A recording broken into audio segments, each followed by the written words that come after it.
MSEDCLने तुमच्याकडे असलेल्या सोलरच्या 20 वर्षाच्या ॲग्रीमेंटची आता स्क्रॅप ऑर्डर काढायची तयारी केली आहे।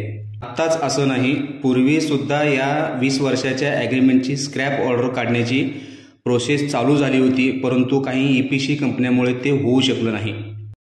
आता प्रत्येक वेळी फक्त EPC कंपन्यांच्या विरोधात दाद देतीलच असं नाही।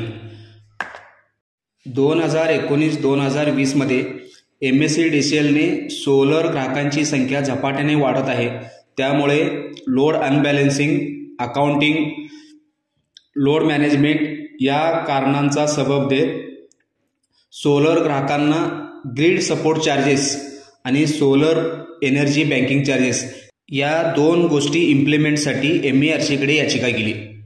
ग्रीड सपोर्ट चार्जेस लागू होऊ शकले नाहीत, परंतु एनर्जी बँकिंग चार्जेस मात्र लागू झाले। इथंच त्या 20 वर्षाच्या ॲग्रीमेंटची पहिली स्क्रॅप ऑर्डर निघाली। परंतु आपल्या सोलर रूफटॉपच्या 20 वर्षाच्या ॲग्रीमेंटमध्ये काहीतरी बदल झाला आहे, हा लोकांना जाणवला सुद्धा नाही, कारण त्याचा जो इम्पॅक्ट आहे किंवा तो जो रूल होता हा इतका इम्पॅक्ट करणारा नव्हता। परंतु आता असं होणार नाही। जर आता सध्याचा सोलर आवर्सचा रूल जर इम्प्लिमेंट झाला तर ग्राहकांना लक्षात येईल की आपणाला मग हे 20 वर्षाचं ॲग्रीमेंट कशासाठी दिलं होतं। आता हा सोलर आवर्सचा रूल हा 20 किलोवॅटपेक्षा जास्त मंजूरभार असणाऱ्या ग्राहकांना जरी लागू असला तरी हे भविष्यामध्ये 20 किलोवॅटपेक्षा कमी ग्राहकांना लागू होणार नाही याची काहीही शाश्वती नाही।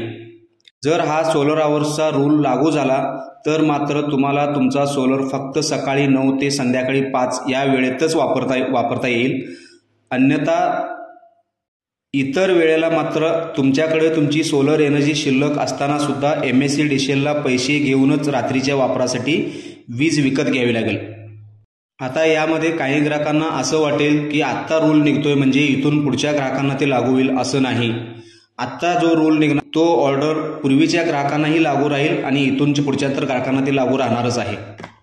अशा रूल्स रेग्युलेशनला सोशली अपोज झाला तरच असे रूल्स लागू होऊ शकत नाहीत। आता मुंबई उच्च न्यायालयाचे काय ऑर्डर येणार याचा अपडेट आम्ही तुमच्यापर्यंत पोहोचवूच, परंतु याबरोबरच तुम्हीही सतर्क आणि अपडेट राहणं गरजेचं आहे। धन्यवाद।